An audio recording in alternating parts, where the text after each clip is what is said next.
Am I the a-hole for telling my sister-in-law I won't change my 4-month-old daughter's name for her? I gave birth to my daughter, Ember, 4 months ago.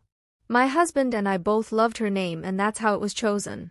We announced the day she was born and nobody said anything negative or gave a reason for us not to use it then. I say this because 3 days ago my SIL, who is married to my brother, sat me down and asked me to change the name because it's the name of her stillborn daughter she had with her ex-husband 7 years ago. She told me she tried to keep it quiet but she couldn't let me keep calling my daughter Ember because it's such a painful reminder for her. She told me she feels like we should change her name.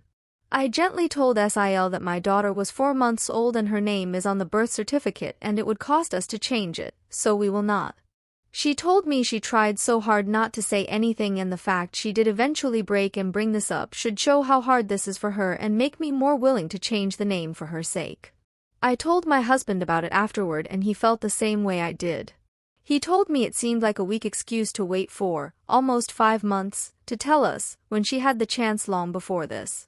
My brother found out about the conversation with his wife and he reached out and told me she mentioned it to him 2 months ago and that she was battling with asking us to change the name since, but he understands why I said no and supports the decision.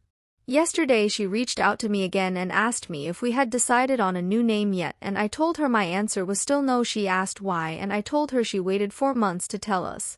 She became very angry very quickly and told me if she had lost my niece my response would be different and I should see this as her losing my niece because she would have been if she were alive. She also told me my daughter is going to grow up always hearing about the cousin I gave her the same name as and that I should reconsider before burdening my daughter with that. She told me a good person with good morals would.